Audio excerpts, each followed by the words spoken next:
This is Visitations Conversation. The purpose of this program is to provide inspiration to people aspiring to go deeper into the world of comics and entertainment. Please check out the channel for interviews that range from comic creators, podcasters, cosplayers, and filmmakers. My name is Scott Larson. I am the creator of the independent comic book series Visitations. Visitations is the history of Chicago as seen through the eyes of the residents of the city's oldest cemetery. It's part history, part adventure, part horror story, all rolled into one. It's kind of like Indiana Jones meets the Untouchables in a graveyard. If you're interested in reading a digital copy of the first issue, for free, please email me at visitationscomicbook, all one word, at gmail.com, or click the link in the description below. Today, I am joined by Ron Frenz. Ron was actually on the show a couple months ago, and for anyone who doesn't know him, Ron Frenz is my favorite artist ever. But in addition to that, he has done all kinds of different things over the course of the past couple of decades for different comic companies, Marvel, DC, and just about every other comic company that's out there. He is known primarily for his work on The Amazing Spider-Man, Thor, Superman, Spider-Girl. He's been working on Blue Baron for SitComics, and he's also doing for SitComics the upcoming Heroes Union with writer Roger Stern. So I am going to ask him to unmute himself and to come on. Am I unmuted? Yes, you are. There you go. How you doing, Scott? I'm doing great. How are you today, Ron? I'm doing fine. Thank you very much. What's the weather like where you are right now? Actually, it's gotten warmer again. We had a couple of days where it was actually very cool and breezy, and still a little cloudy. We had some serious storms move through that dropped the temperature by about 30 or 40 degrees. Mm-hmm. We had a very violent storm move through and everything. Just 2 nights ago, it was 48 degrees at night. Wow. It was in the 40s. It's now warmer and sunny. Last I looked, we had clear blue skies. I am ensconced in the hug that is my studio, and I don't have any windows looking out. They're all covered. So I honestly don't know what it's doing out there right now. I'm assuming that the world will still be there when I walk back out again later today. So. Well, you never know. It is 2021. That's exactly true. Yeah. And about Pennsylvania, they've always said about Pennsylvania, if you don't like the weather, wait 5 minutes. But that has never been more true than it has been these last several years. So. Well, that's how Chicago is too. And we're up towards the 100-degree mark a couple of weeks ago. And I think it's probably around 65 today and raining. So the light that's coming, you can't see it, but out the window here, it's like a thunderstorm. But luckily my light over here is kind of brightening everything up. So you've got a brand new book coming out. We do indeed, yes. For SitComics, as you said, we're actually marketing it as binge books. And we are finally being released through Diamond Distribution to all the major comic shops in the country and the world. Wherever Diamond reaches, the book will now be available. It's a great jumping on point with the Heroes Union, because that's our team of superheroes that if you've been following the books up till now, you're going to get a major dollop of backstory. But if you're joining us, it's a great place to jump on and be introduced to all the characters and sample this wonderful new universe of superheroes. It is conceived and co-plotted by Darren Henry. It is co-plotted and scripted by Roger Stern. It's penciled by me. It's inked by Sal Buscema, and also a young guy from the Indies whose wheelhouse is comics of the 60s and 70s. It's a very silver age style. A young kid named Chris Nye, who is just doing wonderful work and had jumped on board to help us out when pages had to be finished at warp speed. So we're hoping to keep him busy as we move forward. And yeah, it's the first issue of Heroes Union, but it's also our coming out party to major distribution. So you've been doing stuff for SitComics for a while, and you've been working on Blue Baron. It's been exclusively Blue Baron, correct? Yes. Yeah. Up until this point, I've been the regular penciler along with the art team, along with Sal Buscema on Blue Baron. We've have 3 issues that have been printed and test marketed in the Pennsylvania area and through select comic shops and on Comixology. My understanding is we're no longer on Comixology. If you've downloaded it, nobody's going to take it from you, but they're no longer available on Comixology as they are released under some slightly different formats through Diamond. But yeah, there's a whole line of, there's Blue Baron and Startup and Super Suckers and you know, some of the humor titles. And I mean, I'm very happy and comfortable and proud to be part of this project because Darren Henry is a child of 70s Marvel, and you know, he initially tried to hire Sal Buscema to pencil and ink Blue Baron, and at that point Sal was pretty much retired from dealing with the blank page and monthly comic storytelling, and we were working together on Spider-Girl. So he suggested if you'd want to hire this Ron Frenz guy, I'll stick around and ink it, you know, and it's been a joy. So yeah, I'm eager for the broadest possible audience to finally see this product and weigh in on it. Let us know how we're doing. I mean, the feedback we've gotten so far has been very, very positive. So we have every reason to believe that it could be a fun time for anybody that happens to pick it up. So go pick it up. The thing that I really liked about Blue Baron, now I don't have Comixology, which sounds ridiculous because I'm reading comics all the time, but I was able to download it direct from the SitComics website. Okay. And you know, it reminded me of a lot of different things, and it wasn't so much 70 Marvels. It reminded me a little bit of you know, DC Comics had the old Archie properties, and they had done The Fly with Len Straczewski and Mike Parobeck back in the early 90s. It reminded me a little bit of that. It reminded me a little bit of Prime. It reminded me a little bit of Captain Marvel. Right. Or you know, Shazam. It's what I like to call straight comics. It's all ages superhero adventure. With Darren, there's always, he likes to do superhero tropes with a twist. He's always worked in sitcoms. He has a very wicked sense of humor, but a very modern voice. And I think, you know, he has successfully mixed in with all of the superhero action and adventure. He's mixed in a very unique voice, a sense of humor that is not overpowering, and there's always a twist. There's always a tweak to what's going on. Like in Blue Baron, I really don't want to give it away since we're going to be introducing it to a brand new audience. But there's a, you know, it's superhero tropes with a sitcom twist. And I'm looking forward to seeing how people respond to it. You know, that's the thing. I mean, you're introduced to Blue Baron as a character in Heroes Union, and it's a unique view that if you've been lucky enough to be following Blue Baron up to this point, you're going to see a side of the character you haven't seen before. So there's something for everybody. If you've been following the titles up to this point, I highly recommend the Heroes Union as a giant payoff. But if you haven't, as I said, it's a great introduction to all of the characters. Startup is our entree character. You're kind of meeting the rest of the team through Startup, and it's you know, it's solid superhero stuff. Roger Stern doesn't tell bad stories. You know, I mean, he's genetically unable to tell a bad story. So I was very happy with the product and proud to be a part of it. So I'm curious of a couple of things. So Blue Baron is 3 issues so far, correct? There are 3 that have been published, and the 4th is in production now. Yes. Okay, great.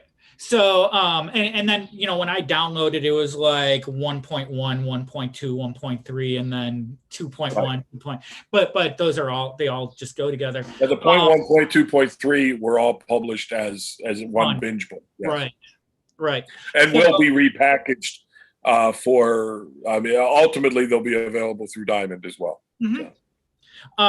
So are you going to continue working on Blue Baron as well as Heroes Union? Because from what I understand, and you can correct me if I'm wrong, Heroes Union is an ongoing, correct? Yes. Yes. Okay. So will you be working on both books, or the truth of the truth of the matter is, since we're close personal friends, Scott, I will give you the unvarnished, honest answer. We were actually looking for somebody to pencil Heroes Union, and I was just going to do layouts. Mhm. I was just going to do thumbnail layouts. We were unable to lock down talent to do the finished art. So I put aside some of the Blue Baron work I was doing and penciled the entirety of the Heroes Union first issue. And in the course of that, we needed somebody to come in and help spell Sal on some of the pages to get them inked and into production. And we found Chris Nye on the wonderful interweb. Okay. We saw his work, and we were both very impressed with it, Darren and I. And so Chris came on board to help us out with the inks. Now, Chris also pencils. So for the second issue of Heroes Union, I will go back to just doing thumbnail layouts. And Chris Nye, the intention is for Chris Nye to pencil and ink the issue himself, okay, which I'm sure is going to look fantastic. And I will go back to just penciling Blue Baron and working with either Sal or whoever succeeds Sal as inker. Sal has continued to move more and more towards retirement. Mm-hmm. And the gentleman is in his 80s and has produced more pages than any other creative I can think of. So one cannot begrudge Sal a well-won and laureled retirement if that is what he chooses to do. So far we've still got him in play, and we'll see how it plays out over the next year or so. But I mean, as long as Sal wants to work, he'll get work. Mm-hmm. So in your history, for a number of different projects, and I'm going to ask you about one in particular before I ask, or after I ask this question. You've done a lot of co-plotting, and right, but that is not the case with this stuff. That's true. That's true. Yeah, Darren has a very set plan in mind. He is open to collaboration on staging of scenes and things like that. But I am not deeply involved in the plotting or the conception of the design of the characters. I take a big hand in, but the conception of the characters and the characterizations of the characters, I don't. And with Roger Stern, interestingly enough, all of the projects I've worked on with Roger Stern, I've never actually built anything from the ground up with Roger. Mm-hmm. Almost every project I've done with Roger easily could have gone to somebody else. The Kid Who Collects Spider-Man could have gone to John Romita Jr. Hobgoblin Lives was initially offered to John Romita Jr.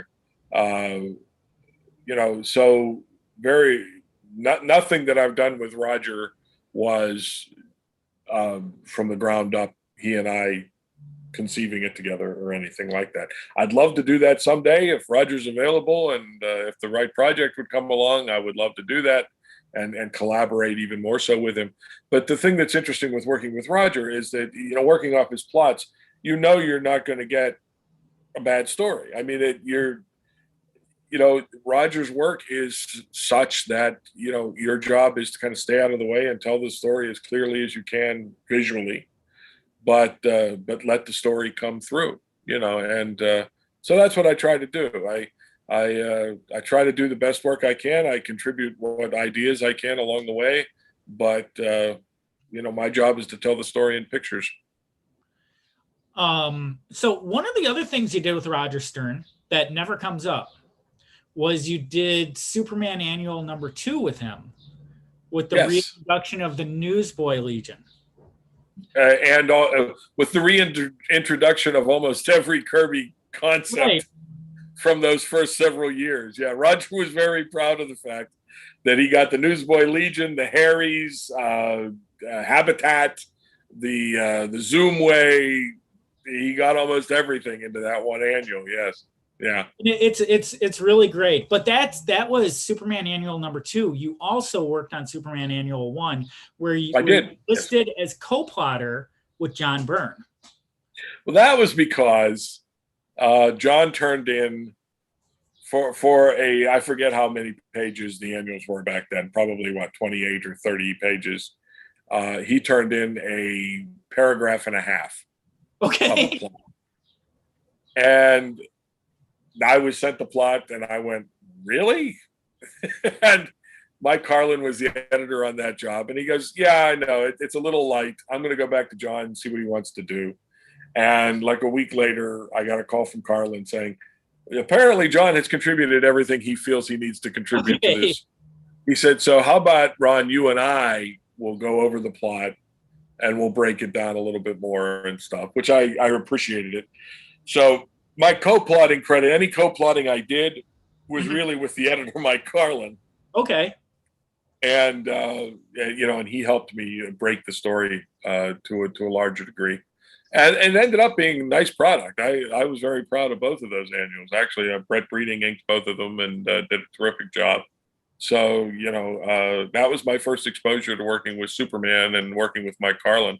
So years later, when Thunderstrike wrapped up and he offered me a berth on the actual titles, it was wonderful. It was a great opportunity. So I'm curious of something with the I didn't know that story about how that worked out, and I assume John Byrne didn't call you up and say I want this, because it's not at all. No, I had no contact with John over that, but he did a terrific job scripting it. The narration through Lois's story and everything I thought was really, really well done. But you never really know how much credit to give an editor. If an editor's doing his job and doing it well, the editors are behind the scenes sometimes not getting the credit they deserve for the final product.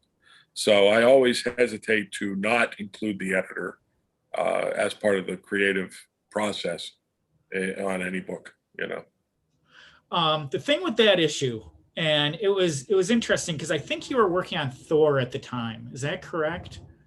Probably. You were winding up Spider-Man and you were starting Thor, because I think that was 87. Yes, actually, the two fill-in Thors that we did before we became the regular team, the Secret Wars flashback and Dargo, were happening around the same time as the Superman annual.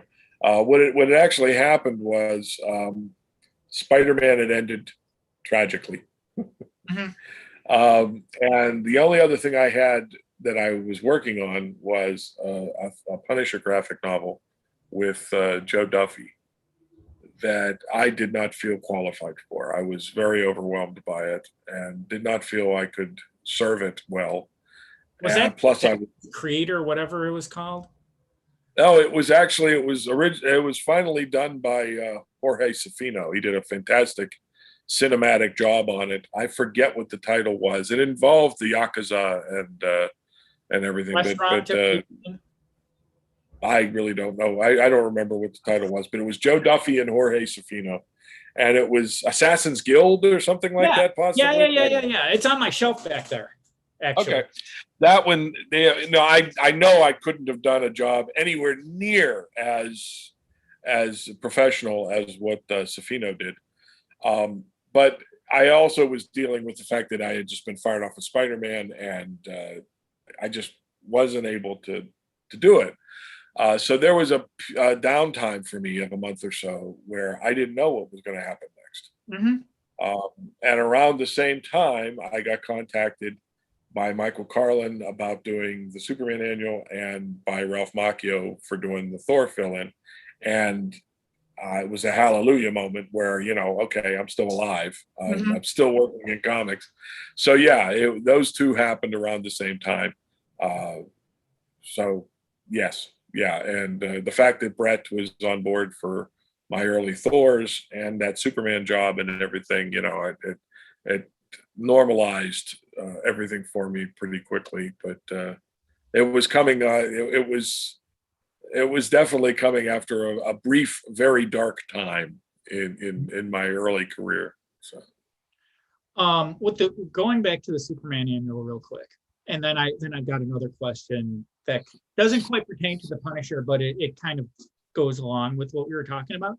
Okay. With the Superman annual, Mike Carlin is famous for doing layouts for people, and from what I understand, when Jerry Ordway came in to start doing those Superman books, Carlin actually started thumbnailing those out himself to say it should be like this and it should be like that. Did he do any of that with that annual? No, and I was completely unaware that he ever did that. To tell you Yeah. the truth, this is the first time hearing about that. I know Mike is a skilled cartoonist, and I've seen him do more cartoony things and stuff, but I was not aware that he had done that for other illustrators. I feel a little left out now, but no, he did not do anything like that for me. Okay, so you were slated to do that Punisher. That's really interesting. And this, it's funny because it ties into this question that I actually had way further down on my list, but I'll just ask it now. That book, that Comic Creators on Spider-Man book, right, that DeFalco wrote. Yes. He interviewed you, and you had mentioned that you had been asked to do the Spider-Man annual with the wedding. Yes. And that you had turned it down because you liked your version, the version that you guys came up with, better. Yeah, that was one of the reasons. Yeah, I did not feel like I thought it had been grafted onto the current continuity. Mm-hmm. I understand that the character belongs to the company, and none of us have any kind of private ownership or anything, but it happened in such an outsider's way. Stan wanted to do it in the newspaper strip, so Jim Starlin at some convention said, "Yeah, let's do it," that kind of thing. And it was one of those deals where Shooter plotted it, and Sal Buscema was approached to buy it, and Sal, for reasons of his own, decided that he wasn't going to be able to do it, and so it was offered to me, and I had it sent to me, and I read it, but it just, Spider-Man was always a book when I was reading it as a young man and as a kid, that everything happened organically. Mm-hmm. You would check in every month, even when there were 3 titles. You'd pick it up every month, and you check in with your friend Pete. Mm-hmm. And this was such a major turning point in his life that I was a bit rankled as a fan that it was not something that was happening organically in the title, in the course of several issues in the title. You weren't living it with Pete the Mm-hmm. way I felt that you should. Okay, marry him, but let it happen in the course of the title. So that was my personal stand on it, and I don't really remember what the content of the letter was to Mr. Shooter, other than I was very appreciative of being offered the opportunity, and I just didn't feel that I could do my best work on it, and ultimately, almost as a sign, if you were paying attention to people, I believe it was plotted by Jim. Was it scripted by Dave Michelinie, or was it scripted by Shooter? It was scripted by Michelinie. Yeah. Okay. But it was penciled by Paul Ryan. Right. And inked by Vinnie Coletta. Mm-hmm. And those are 3 people out of the 4 who were not working on any of the Spider titles at that time. Oh, actually, that's not true. Dave Michelinie was. Well, I said 3 of the 4. So Shooter, Paul Ryan, and Vinnie Coletta. Vinnie was occasionally doing fill-ins for different people and stuff. Right. But it felt grafted on. They had beautiful covers by John Romita Sr. and everything, but it was the tail was wagging the dog. In my humble, meaningless opinion, the tail was wagging the dog. And ironically, the same thing happened when they wanted to marry Lois and Clark in the Superman titles, because the regular teams were building towards. They did the engagement. They were building. They had Clark, reveal his identity to Lois. They were heading towards a marriage, and the TV series Lois and Clark: The New Adventures of Superman was running at the time, and they were heading towards marriage too, but they needed another year. They said, "Well, no. We're going to marry them too, but shouldn't it happen at the same time?" So the edict came down to the creatives on the Superman books. We can't marry. Right. The stories were right there, ready for them to get married, and they were told, "No, you can't marry them. We have to mark time." So different writers handled it different ways. I mean, quite frankly, I found it not challenging at all for Lois to have some second thoughts about marrying the ultimate cop, surgeon, fireman, and sharing him with the entire world. So I didn't think that was a stretch at all, that somebody might have some second thoughts about marrying this guy, as wonderful as he is. They killed him. But yeah, it turned into a series. Right. I'm sorry? They killed Superman. That's how they delayed it. That whole Superman thing came in between those two events. Yeah. And it they were looking for something to fill the time, and that's when they decided to entertain. Now, who was it? I guess it was Jerry Ordway. Was it Jerry or John Bogdan? It was somebody that at every Superman summit, whenever they were up for an idea, somebody would say, "Oh, let's kill him." And finally, somebody said, "Okay, Jerry, what's the story?"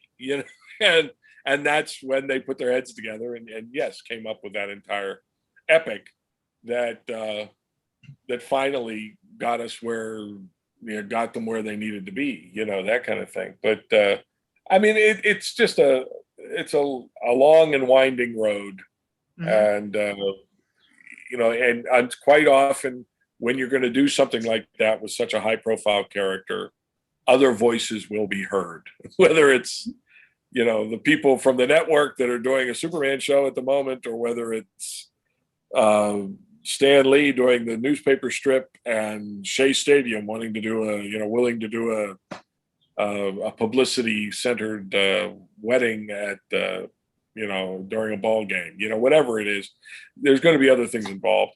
And I just, that the fact that it wasn't organic in the title annoyed me, because, Tom and I, before we were removed from the title, we took a hand in kind of leveling Pete and Mary Jane off as best friends. We showed that she knew that she had always known that he was Spider-Man, and she had figured it out, and that they decided that they weren't going to chase this thing too hard, that they were just going to settle in and be friends. They were going to be best friends. And so to kind of take that and say, well, they're right there, we may, why not? It just seemed inorganic and kind of artificial to me. So yeah, I didn't feel comfortable being part of it. When you look back, do you regret not doing it? No. I've had way too many blessings in my career to look back on any of those, opportunities and to classify them as missed. I'm very content with where I'm at, to tell you the truth. I feel like I made the right decision for the right reasons. I was actually offered Secret Wars 2. And really?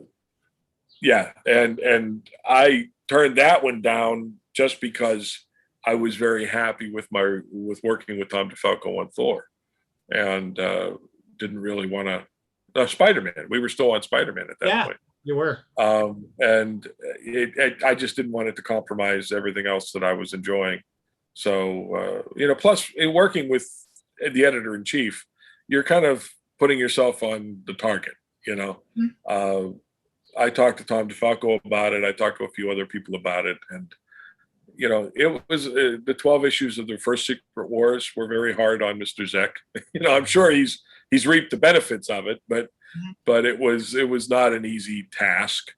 And Al Milgrom being right there in New York and right there in the offices, I think was a lot better positioned to manage the privilege of working on Secret Wars 2.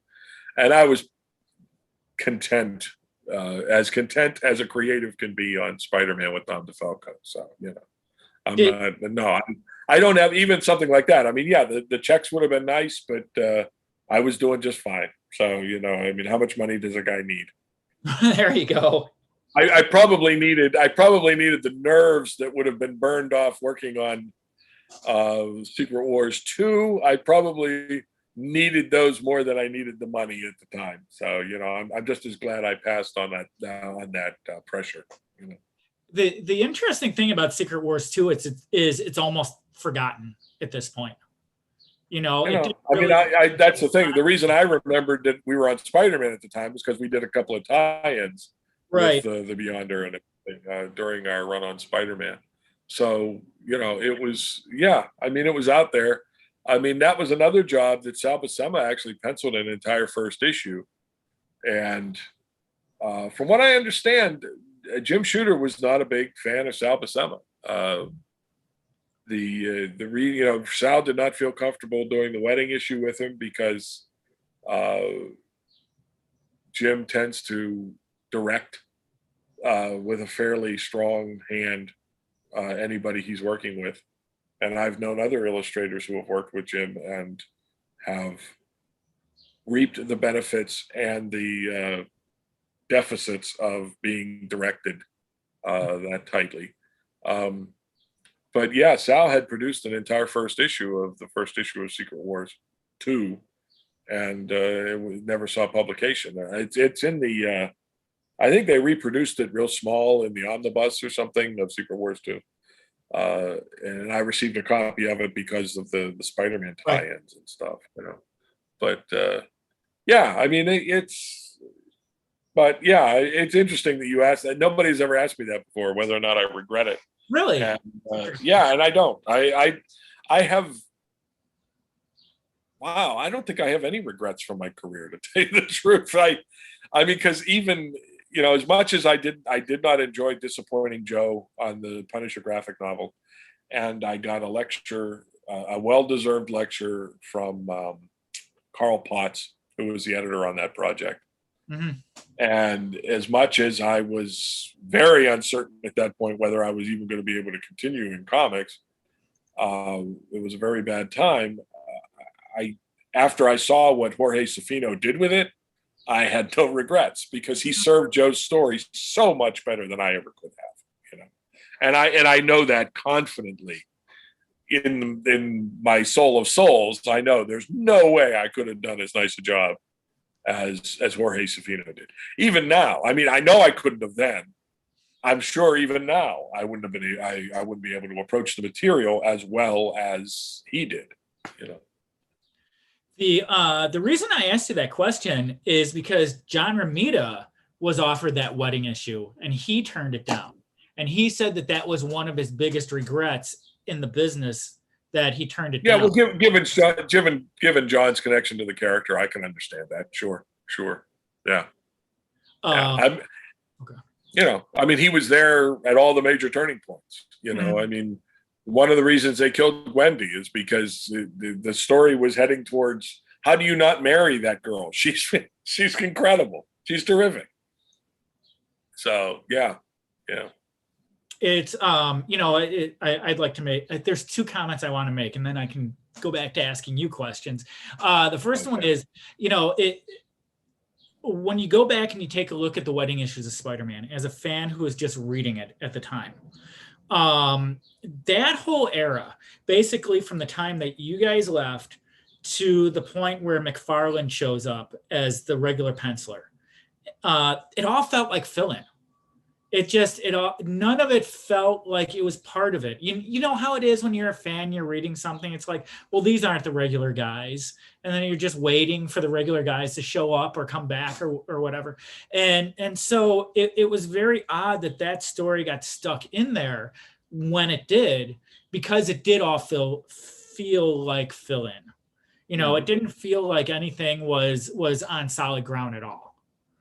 No, I understand where you're coming from. I mean, part of it is what I was talking about, where the characters are owned by a corporation, and Sure. there are times the balance that you try to strike when you are awarded a title like Spider-Man is, one, recognizing that the company owns the character and the character is not yours, and you are serving a larger franchise than yourself. That's one. But the other thing is, you still have to make it personal. You still have to be able to put a certain amount of your own blood, sweat, and tears into it, or people will be able to tell. And I think that's, there was a period, there's been a period on a lot of different books over different, I know there was a period on Thor before Walt Simonson, and there was a period on, fill in the blank character, that you have a team or a succession of teams that don't really click with the character, that it's an assignment, and they're doing it to pay the bills, and they're serving the character as best they can. And because there has to be an issue of Daredevil every month, So that's why we recognize and enjoy when a certain creative clicks with a certain character, and the wheels start spinning in their own rhythm. Instead of just turning, they find a rhythm. And I've been lucky on the books that I've worked on that Falco and I have been able to find that rhythm with every character we've ever been assigned, and it's what makes it worth doing. If you can help it, I would, I would get the heck out if I was assigned a book that I really felt I didn't have anything to offer. If I have no connection to the character at all, if I can't find that connection, and there are a lot of characters that would apply to, I'm sure. But I've been fortunate that it hasn't happened. So, well, you had worked, when I found your artwork, you were just starting as the regular penciler on Star Wars, but you had also done a couple fill-ins on Indiana Jones. Yes. You're right, the Stonehenge story, which was one of my favorites. And actually, when I sold my comic collection, those were two of the books I kept because I love them so much. That's very flattering. Yes. There's things in everyone's career where they have to, where you're either establishing yourself or you're offered something. How do you handle things like fill-ins? Well, for me, that was very early in my career.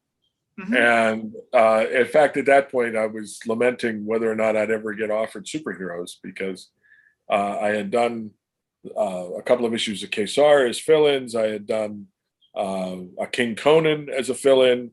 I was offered Star Wars. I was offered these Indiana Jones fill-ins, and I've been a spandex guy from day one. I wanted to do superheroes, so I wasn't saying no to much anything. I was also a huge Indiana Jones fan and a huge Star Wars fan, so it was a lot of fun. The interesting story about that was they sent me the plot for this issue of Indiana Jones, and it was a single issue.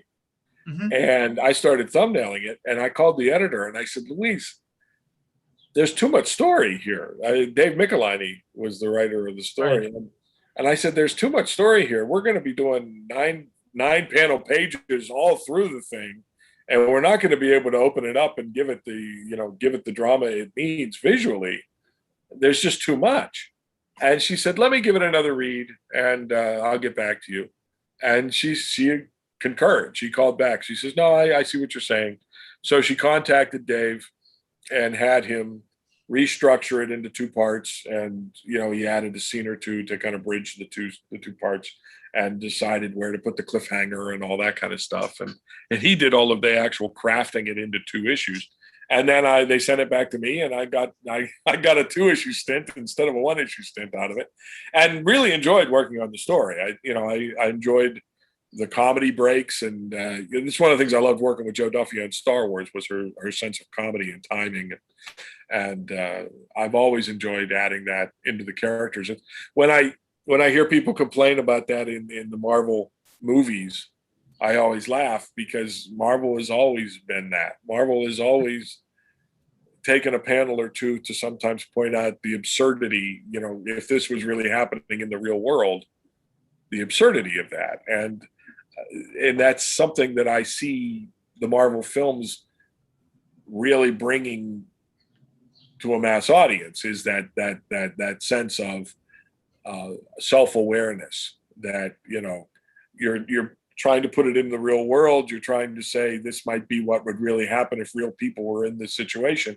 But one of the things that would happen if real people were in that situation would be that they would realize how bizarre this situation is. And so I've always enjoyed that aspect of storytelling at Marvel that Joe Duffy does so well. Dave Michelini, I remember there were, much like in Indiana Jones, there were wonderful moments of comedy with waiters pulling guns on him and Indy's reactions and all this, and it was a lot of fun to play with, and so yeah, it was wonderful. But that was another case where I talked myself into 2 issues instead of 1.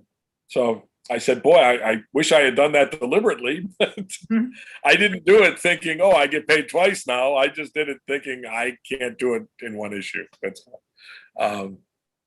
But yeah, but you were talking about taking on. There was no real plan to my early career at all. I've never had a plan. My plan is say yes to the things that sound like fun, or the things that I need to pay my rent, and say no to the things that I don't feel I'm right for, and be honest with myself. So it was very easy saying yes to those things, to Star Wars, to Indiana Jones, and then Spider-Man appeared in Kazar, and Tom DeFalco was the editor on the Spider titles. He saw that I didn't completely ruin the character by the way I handled it. So when he was looking for somebody for team up, he considered me for team up, and even though it doesn't really seem like it, for a brief time, I was the regular artist on Marvel Team Up. And then The Kid Who Collects happens, and history. Cover the Waterfront as well. Yes, that was Tom DeFalco who hired me for that as well. Yes, yeah. So I'm curious about something with that story. So there's this, I'm sure you've memorized the entire story and you know it backwards and forwards. So I'm just going to throw a scene at you. It's like at a Star Trek convention, an episode, blah, blah, blah. Right, exactly, yeah. What's the combination of your safe? Yeah. Right. There's a scene where J. Jonah Jameson is playing pool with the Kingpin. Okay. And he's kind of like blackmailing him. And there's a visual of an 8-ball, and then the Kingpin is behind it. It's like he's behind the 8-ball. And it always struck me, and that was one of the issues that I ran out and got again once I started rebuilding my collection. And I was looking at that, and I asked myself, who came up with that? Was that Bill Mantlo in the plot, or was that you? Do you remember? I don't remember offhand. Given the lack of any specific memory, I would give it to Bill Mantlo. He was a very visual plotter. Okay. And that he very easily could have suggested that bit. Yes. So that leads me to my next question, because that's that's one of those subtle things where you're telling a story visually, even though it's a story within a story. Now, when you were doing Spider-Girl, there are all kinds of scenes where Peter and May would be doing dishes and they'd be using their spider powers, or they'd be folding laundry. Yeah. How often do you find yourself going and putting little things like that in, whether it's something that's subtle, like being behind the 8-ball, or something where it's just showing the characters that people wouldn't necessarily notice? When you're looking at something, do you think, oh, hey, I can put, a little subliminal message in here, for lack of a better word? Oftentimes, I'll be honest with you, Scott, oftentimes that happens between the thumbnail stage and the penciling stage. Uh-huh. Oftentimes, like, situations you're talking about where like Pete or Mayday is drawing a plate, but they're holding it with their fingertips. I think that's one of the ones that I did one time. And I often will have Pete holding things by his fingertips. That's not something that I think about initially, because when I'm thumbnailing the job, I'm only worried about breaking the story down visually. Okay. So I would be willing to almost guarantee that in many of those cases, the thumbnail, he's just holding the plate like a normal person. But as I'm living with it longer, as I'm actually penciling it, and I'm thinking this is Pete, and I have some extra time to live with the scene, I'm going, wait a minute. Pete could just be holding, Pete could just be holding it by a fingertip, that kind of thing. Those things usually come with having some time to live with the art, having it when you're actually penciling it. Because quite often, I mean, even when DeFalco and I would work together, as I'm penciling the job, I'm living with it even longer than he does as he's typing it. So in many cases, I would be sitting there and I would say, what if we adjusted the scene just slightly and had Pete do this? Because I'm thinking as I'm sitting here working on it, I'm thinking about it a little longer than you were, and I'm thinking that could be cool. And he went, yeah, let's do that. Let's do that. So it really has to do with how long you're working on it, how long you're living with it, how long you're processing it, that becomes the issue. And as penciler, you have the benefit of living with it a little longer at the difference than even the writers do at different stages. So, but yeah, I mean, I like doing that even on commissions. Somebody asked for a commission of Pete in his Spider-Man costume, working in the lab or something, making web fluid or something, and the commission became him crouched very Spider-Man-ish on a chair, holding one of the tubes with his fingertips and pouring the other, and all this kind of stuff. And if you know the character, those are the fun things that you can play with. It's like having Superman standing a couple of inches off the ground because he can, that kind of thing. So. But thank you for noticing. It's always gratifying when fans notice it. Well, is if you're looking at something visually, my sense is that you have to try and make it as interesting as possible. And sometimes you can do that with and I'm trying to blank on the word. I called it subliminals and I called it like subtle, but there's another word in there that I'm losing. But so when you're working on this stuff, obviously with Tom DeFalco, you're working from plots, correct? Yeah. When you're working on something like that Flash annual you did a few years ago, I'm assuming it was a full script because that was a different era. What works better for you? For me, plot. Yeah. I always prefer to work plot. I can work full script. I don't enjoy it as much. At times it becomes more of almost a physics problem, because you're literally trying to see the page through the writer's eyes, because the writer is describing something to you. So it's more of an effort for me, rather than just have a scene described to me and to translate it visually. You're trying to, okay, well, if he wants this happening in this panel, and this guy talks first, then this guy has to be on the right of the panel, and the other guy has to be on the left of the panel. And you have to worry about those kinds of things on top of what's happening in the panel and what they need to be accomplishing in the panel. And that's not even taking into account just the differences in approach. A writer might be very comfortable with 3 bits of action happening in one panel, and as a penciler, you might not be as comfortable with all 3 things happening in one panel. But in a full script, you really don't have the freedom to really play around with that too much. The thing that fascinates me the most, because I'm definitely I would prefer to work plot. I shared studio space with Pat Olive, Right. terrific illustrator, and he is equally comfortable with full scripts and plots. I don't get it.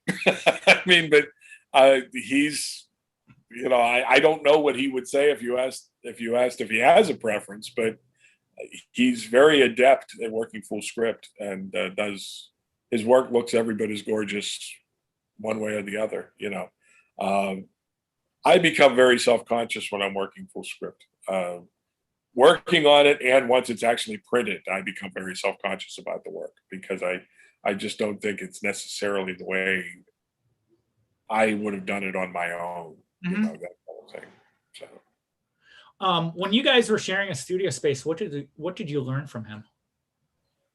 Well, there were a lot of things I could have learned that I didn't learn, which was scheduling and professionalism, and because we and I were very different. I think one of the reasons that the partnership didn't endure is because I'm a pain in the ass to a guy who's trying to work a regular schedule.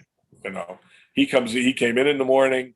If he didn't feel like working, he worked anyway. That kind of thing. I'm the type of guy that I come in, and if the muse doesn't move me, I have my feet up on the desk and I'm reading Time magazine, and I'm going, hey, get this, and I'm reading him articles, and he's only half listening, and he's wishing I would shut up, that kind of thing.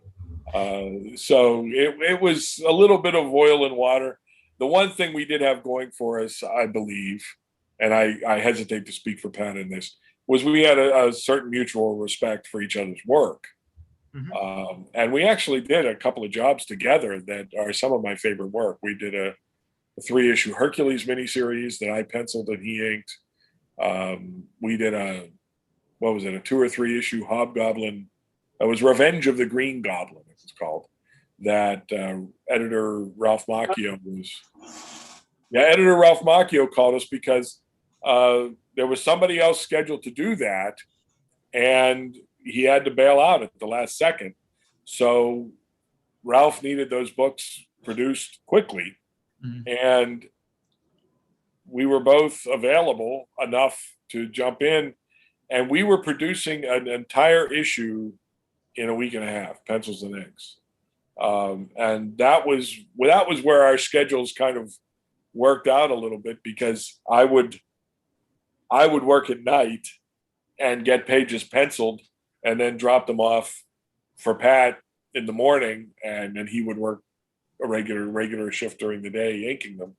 And we produced those 3 issues in an insane amount of time, and hoping that would put us in really good with Ralph Macchio, who at the time was the Spider-Man editor. But wouldn't you know it, as soon as we finished that project, Ralph moved on to other projects and wasn't the Spider-Man editor anymore, and just left us with a big no. But given the time element involved, I'm actually quite proud of what we were able to accomplish in such a short time. So, I don't think the job suffers for it too much. I actually thought that book was really great, and I remember you were talking to somebody else, and you had mentioned, and this is a little bit of a side note, but I was thinking about this earlier today. You had mentioned that when you were on the Spider-Man book, you knew Peter's apartment, the Indian and the spool table and all of that, and you said that when you were working on this, they were trying to do something like that with his apartment that he shared with Randy Robinson. Yes. Yeah. I was being sent reference and everything. Yeah. When you go to put your stuff in an environment of that, do you sketch out like little blueprints for yourself where everything is, so you can position everybody? Or okay. No, I tend to work with I tend to work with the figures first in a lot of those cases. If I know the place, then you have a better sense of, I knew Eric Masterson's apartment. Interestingly enough, Pat Olive's wife is an interior designer. That's what she does for a living. And she had done, I believe it was one of her college projects. She had designed a loft apartment that, she had furnished it and designed it and all this kind of stuff. That was Eric's apartment. Okay. Pat had supplied me with her layout and everything. And I'm sure I changed some things, but for the most part, that loft apartment that he shared with his attorney, Samantha, was the apartment that Pat Olive's wife had designed. And that's how I was able to keep it consistent, so I do enjoy knowing where everything is. I mean, as far as I'm concerned, I know what the Parker house looks like. I'm sure you can find issues by other people that would argue my perception of what that house looks like, but when I've drawn it, I feel I've always been pretty consistent, whether it was in an issue of Spider-Man or whether it was in an issue of Spider-Girl. It's the same house. And I have a very clear sense myself of where everything is. That you walk in the door, the stairs are right there. There's a little entryway. The stairs are right there. The dining room's right here. There's a hallway back to the kitchen, and the living room is here. That kind of thing. So I try to keep it as consistent as possible. And I do like to have some sense of what the environment is, but I don't do, I don't really bother doing those kinds of floor plans or anything like that, because in much the same way that in a movie, if you need a certain angle, they're going to push a wall back or they're going to move a lamp, you're doing that all the time anyway. So to hold yourself to, well, I can't use that camera angle because then I'd be shooting past the lamp. That's ludicrous. You're God. You decide what's in the way and what's not in the way. So I always tend to position the characters first and then worry about the background, whatever angle on the background works. So how do you overcome procrastination? If you figure that one out, let me know. Because if you could bottle that, I would buy it. Okay, well, I was asking you because I'm having that problem. So I was like, well, we're screwed, Scotty, because okay, that is one of my biggest problems. I found just recently, just last week, I had a situation where I have like 5 or 6 commissions on the hopper here that I have all various degrees of in progress. But there was a Silver Sable commission that was just, I had it sitting here next to me. It was the next thing I needed to pencil, but I wasn't completely happy with it. And it just kind of kept clogging the entire process, And I finally went, you know what? I'm just gonna redo it. I'm just gonna start from scratch. And I'm still giving the commissioner what he asked for, but I just took a different approach to it. And in fact, here, so I just resketched it, and it was very, it's different from the original and different from the one he wanted me to base it on, but it broke the logjam. I went, oh, good. I like that. That's clean. It's everything the commissioner asked for, and I'm much happier with it. So, I oftentimes I will fret about something on a cover. I'll finish an illustration and I'll go, that's just bugging me. That's just bugging me. Whether it's the proportion of the head to the body, whether it's the way the two characters are interacting, it bugs me. And I'll fight with myself about whether or not to just send it off. And then ultimately I'll go, you know what, screw this. I just take another board and I trace what I can use and I fix what I need to fix. And I go, thank God I did that. Thank God I did that. And then you send it off, that kind of thing. So, but procrastination, for the almost 40 years I've been doing this, I have not solved the problem. Okay. Of procrastination.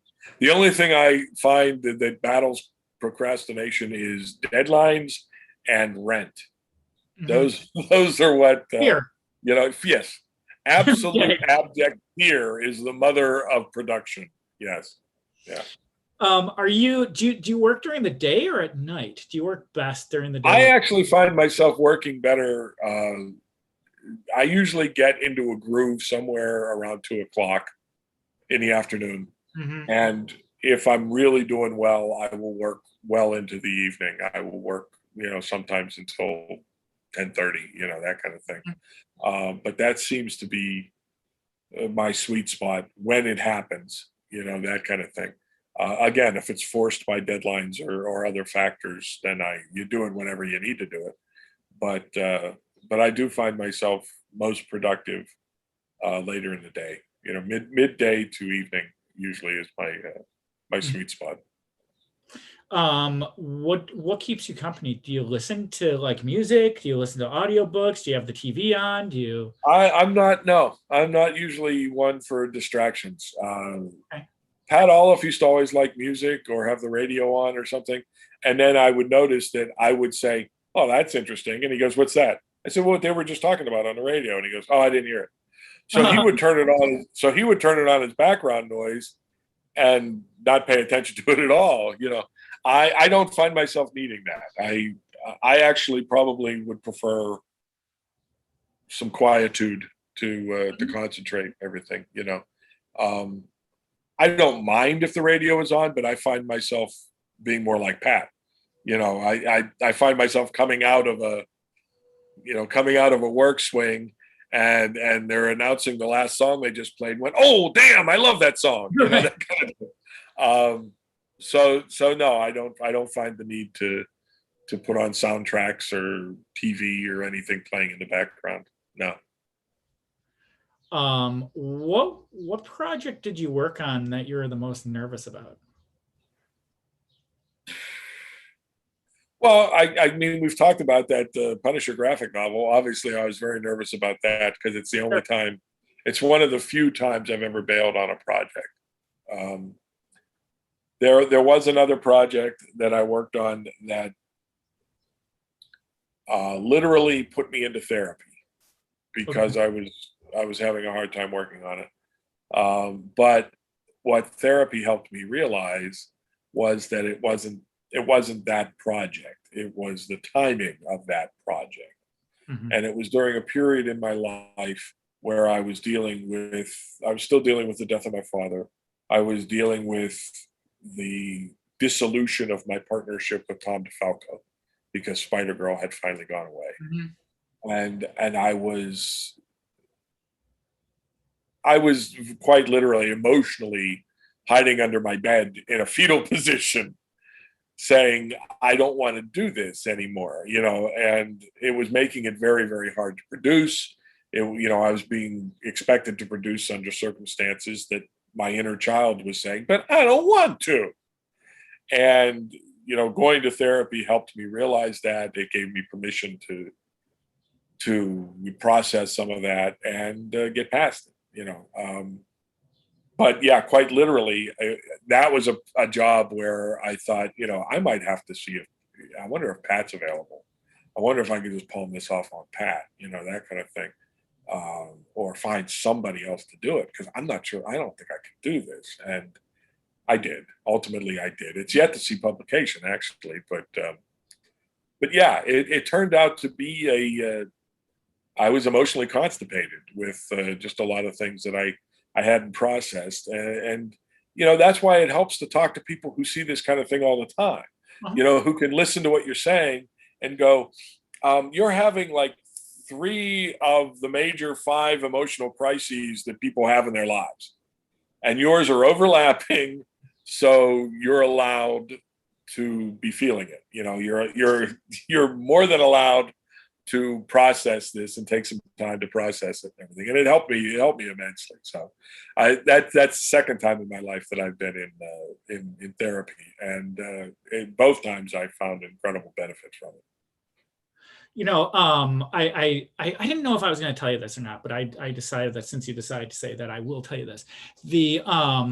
When we had our last conversation, or our first conversation, I've been working in advertising for a long time, and I've been doing the comic stuff, and some of the advertising stuff started kind of going away. I mean, it did go away. The world is not the same world that we were living in like 5 or even 10 years ago. And one of the things that happens when you're an artist, and I'm sure you can relate to this, is you look at it and you're like, well, is this it? Is this the end? Am I just going to do something else? Can I do this? Is this even, possible? Blah, blah, blah, blah, blah. And in my case, I had a number of things happen, and to top it all off, one of the guys who I worked with at the illustration studio died. He was like the best illustrator there, and he died like real suddenly. And you kind of plow along and you're working on stuff and you're working on stuff, but and you're doing it and you're kind of happy with what you're doing, but it's not quite there. And when we had our conversation, I started seeing beyond that world. And part of that was the fact that I had grown up with your artwork, and it made a huge difference on me going forward. And I wanted to let you know that, because that was very important to me. It meant quite a bit that you would sit down for 3 hours and talk to me about a whole bunch of different things. So thank you very much for that. Well, you're more than welcome, sir. I have always enjoyed our conversations, and I also find it helpful.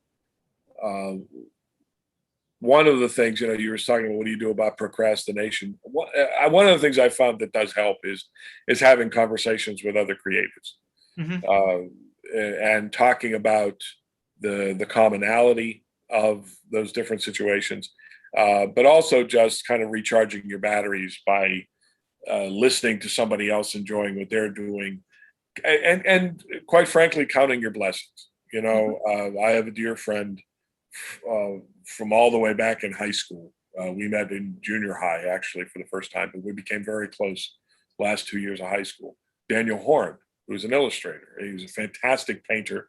He's done doll making. He's done toy design. He's done everything under the sun. He's constantly reinventing himself and staying vital, trying to keep himself interested and involved.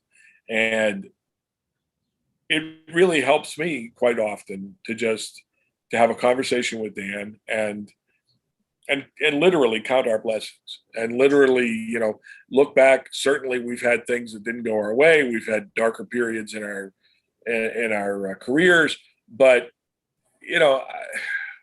I have nothing to complain about. I mean, I've been a very blessed, lucky guy.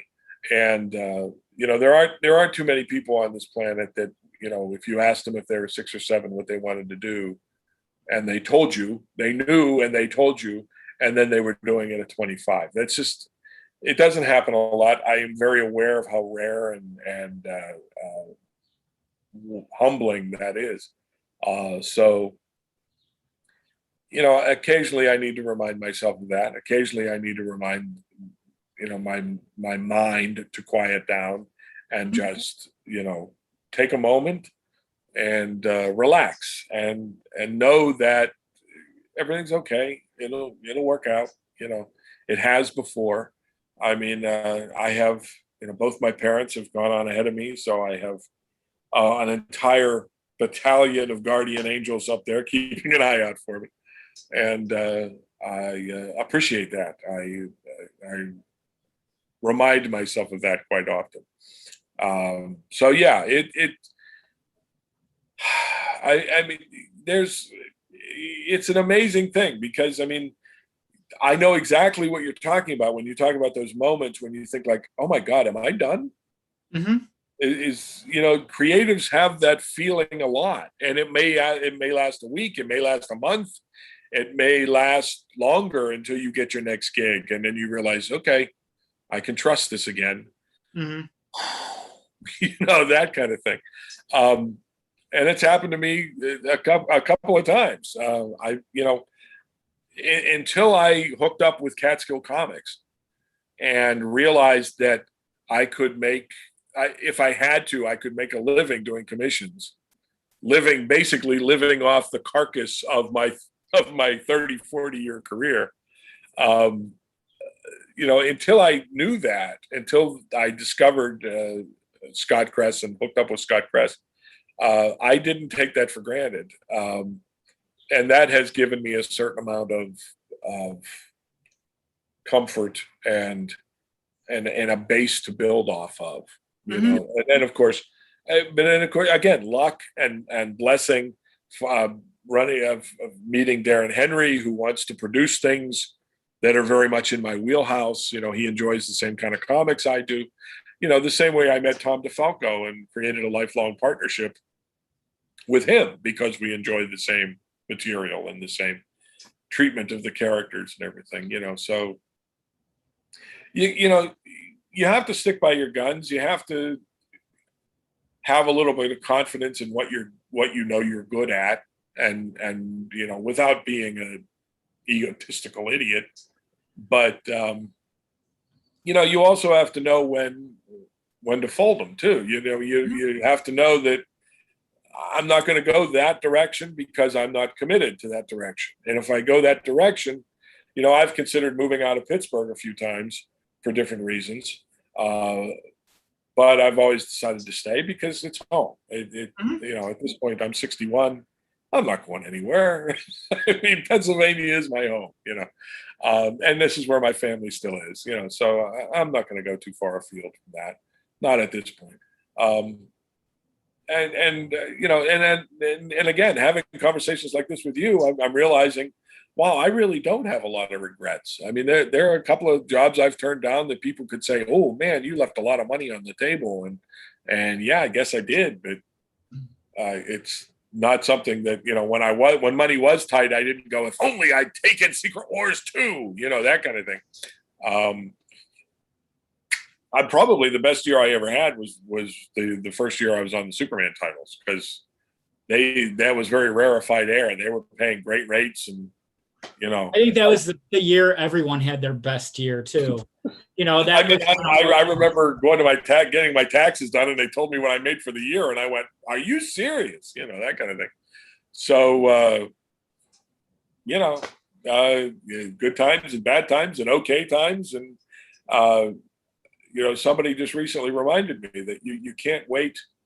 You can't just wait for the good times to start enjoying life. I mean, you need to get up every morning and appreciate that you're still breathing, that you got a cat that puts up with you, that, you know, you have friends that care and that you care about, and keep moving forward, whatever that ends up being. You know, I mean, I still, if an opportunity presents itself, I'm not about to just let it walk on by without considering it. You know, I mean, I'm at a position where I don't have to knock on a lot of doors, but I do have people occasionally knocking on mine, and I'm always willing to discuss things with them. You know, I'm always willing to talk. One of the things I enjoy doing is, you know, when an independent publisher will contact me through private message or something and say, you know, would you be interested in maybe doing a cover for us or a pinup for us? Or, I mean, because these are truly passion projects, you know, I mean, you know, you're out there doing it, you know, and I have undying respect for the guys that are doing this, that they're not necessarily making a living at it. They're actually doing this in their spare time. And I mean, these are obviously labors of love. And that's why you read comics to begin with, is because you love the form and you love the, you know, so if you can, you know, if you get to a point where you can make a living at it, that's great. But if you aren't at that point and you're still producing a regular comic of any kind of professional level, then you are a superhero in my mind. And yes, I would be more than honored to do a, you know, if it's of a genre that I'm familiar with or good at, you know, I will be more than happy to contribute a pinup or a cover or something like that, you know. So, I mean, yeah, you know, and there was a while there, I mean, because working with Darren and working with this other woman that was self-publishing, you know, I kind of became this concierge of dreams where, you know, somebody who always wanted to self-publish, are you interested in signing on? You know, and it's like, yeah, I've lived most of mine. Let me see if I can help somebody else live one of theirs, you know, that kind of thing. That kind of paying it forward type of a deal. And I've gotten a lot of satisfaction out of that kind of thing as well, so um, I found ways to keep busy, and that's good because my accountant tells me I got to keep working at least until I'm 75. So. Well, do you play the lotto? No. Well, actually, I'm part of a larger group that somebody we trust implicitly plays for us, all the time. So that could come home at some point. Who knows? I might get struck by lightning too. So, but so there is that. I mean, the dream is there, but that's the thing. I don't know whether I would change much if I did win $50 million tomorrow. Well, I can't move because my cat has a vision issue now, and she knows this apartment. So I'm not going to move on my cat. So I'm staying put as long as I can. I'm happy with the work I'm producing right now and the people I'm producing it with. The most I might do is see if I could talk Tom DeFalco into, because he's semi-retired now, and if I could talk him into doing a monthly book, and I had extra money to just self-publish and self-distribute and everything, I might do that. But I'm not stupid enough to invest money into a project that relies on idiots like me to have a return, that kind of thing. I've never really been interested in self-funding, It's not, this is going way off base here, but it's not as hard as you would think it is. And what I found is that if I can do it, anybody can do it. And the thing that I did was, the first issue of my book, I had a dream. And I woke up and I woke my wife up. I'm like, this is the next thing I'm doing, because I was doing little independent stuff for people, like AC Comics, and I did some stuff for Blue Water. And it was just like, not to take away from the stuff that they were saying, what I was doing for them, and it was important to them, but there reached a point where I was just like, God, I don't know if I can keep doing this. It's just, you kind of go along and you're doing the same type of thing, and it's like, I need something else, and then it gets published, and it's like it comes back and like word balloons are over someone's face and stuff. It's like, this is terrible. If I'm going to do something, I'm going to do it myself. So I drew and I wrote that first story, and I just printed it up, and I thought, well, let's see what happens. I can do the first one and I'll sell it at a convention. If someone comes along and buys it, then I'll give them the option of doing a crowdfunder. And so I did that, and it was actually mostly my friends and family who funded the second issue, but it was enough to get me into the conventions for the next year, and then everything just kind of started paying for itself as far as conventions were concerned. It's not like $1 million is falling. That's great. I do find, Scott, that it's very capable people that tend to say, if I can do it, anybody can do it. Yeah, you say that because you don't see the rest of my office. It's like there's no, that's all well and good, but it's like Chris Hemsworth will stand there and show you his arms and go, listen, if I can do it, anybody. Yeah. You know what? Not everybody can do it, Chris. Sorry, not everybody can do it. It's great of you to say, but it presupposes that people are as motivated and as capable as yourself, and that's not always the case either. I've spent most of my life, certainly my professional life, avoiding the business end of the business like the plague. Mm-hmm. I was so glad that the publishers were willing to hire me, and they're taking the financial risk and they're making the financial investment. I mean, a few times I've invested my effort. I've penciled something for free or whatever, or for less than I would get at Marvel or whatever it might be. I've done that a lot, but I do not take financial risks based on my own ability to see it through or pay it off, that kind of thing. I just don't have that kind of, I don't have that kind of faith in myself or people like me. So, But here's the thing about that, and again, this is going way off topic, but you're a freelancer. Yeah. You're absolutely taking financial risks. Well, yeah, I've been told that by other people, but I'm too dumb to realize that. Okay. I have a friend who points out to me quite often, how do you do that? Because, she's been from job to job because of corporations just eliminating positions, and she's had to find other work and all this kind of stuff. And she's living a real adult life, unlike me. I've rented my entire life. She's has a mortgage and a home and everything else. And she will occasionally say, how do you do it? How do you not live in abject terror every second? And I said, I'm too stupid to realize that it could all go away tomorrow, I guess. That's the thing. Having met Scott and knowing that I have a wait list, I kind of see that as some job security as far as commissions go and everything, So I do. I believe that if Tom DeFalco and I wanted to do a project and go out crowdfund, given a lot of the things that are successfully crowdfunded, I'm sure we could probably crowdfund something, I have some faith in that, but it's also something that, somebody has to manage the crowdfund. Somebody has to take care of the premiums. Somebody has to take care of the money. Somebody has to take, and that's not me. If I were working with DeFalco, he'd have to handle all that stuff. And that's not fair either, So I've never moved in that direction. As long as there are people who are willing to pay me, I'm going to sit back and just let them pay me and send me a 1099, that kind of thing.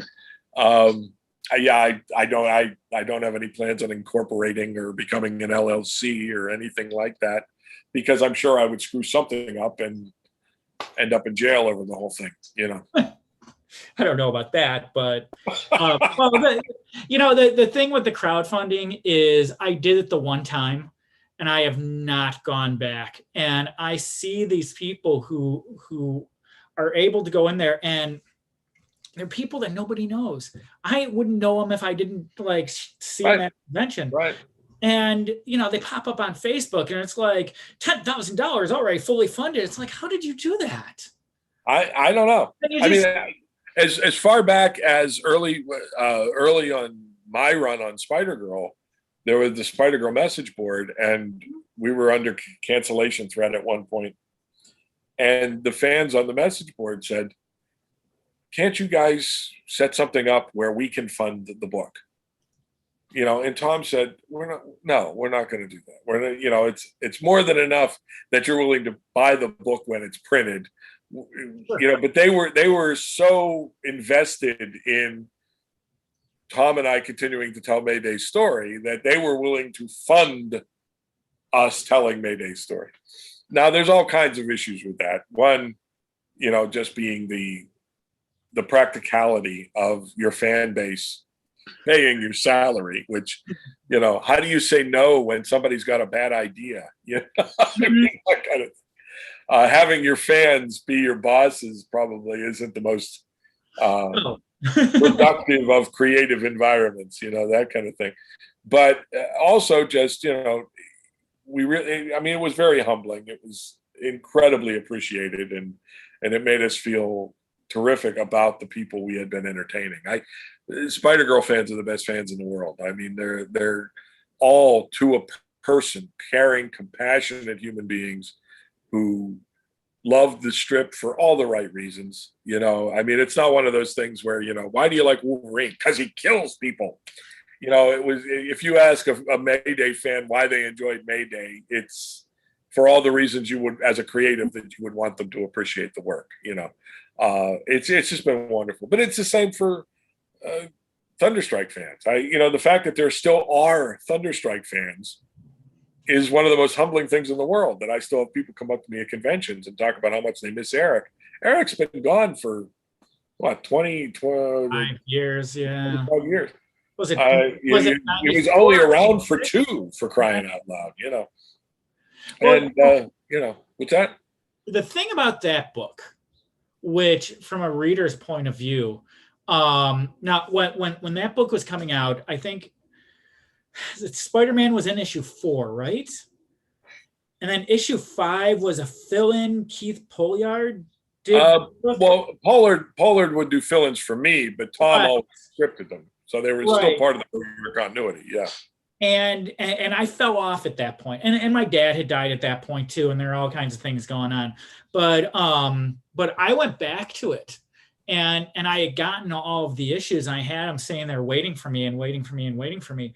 And when I got rid of the collection, those went with it. And then I called the guy up and I'm like, can you send those back to me? Because I wanted to read those. And, you know, as a reader, you go through different phases where it's like, oh, I'm going to read John Byrne's Fantastic Four now. Now I'm going to go read Will Eisner. Now I'm going to go read DeFalco and Friends. Now I'm going to go read, and you get in different moods. And the thing that I liked about Thunderstrike at the time and after I read it is it was unique. It was something different. It was part of the universe, but it was somewhat separate.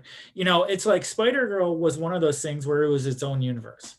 But Thunderstrike was within that universe, but it's almost like it didn't get bypassed, but it was just unique.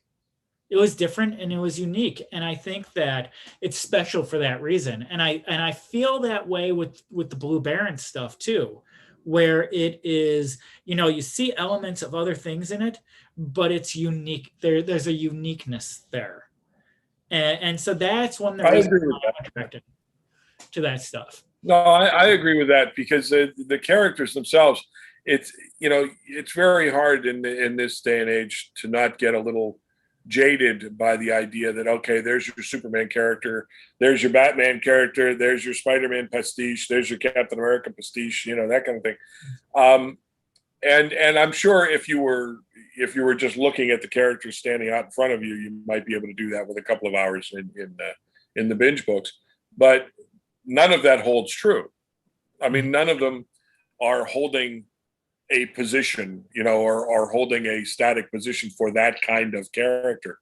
They all have a very unique twist or take on them that I'm very proud of and very intrigued by myself, you know.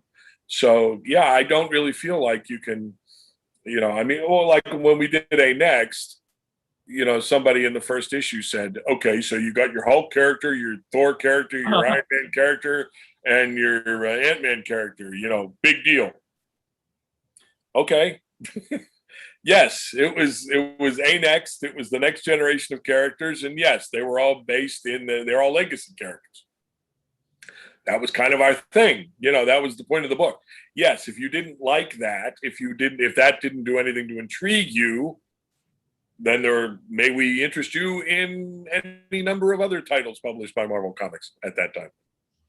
But, you know, that's not what these characters are. These characters are not, you know, the Seven trying to do pastiches of, you know, darker versions of established DC archetypes or anything like that. Darren is not, you know, he was a comics fan in the 70s, and he's been a creative television writer and producer ever since. So his ideas aren't based in comics fandom. They're not based in, you know, 30, 40 years of reading comics.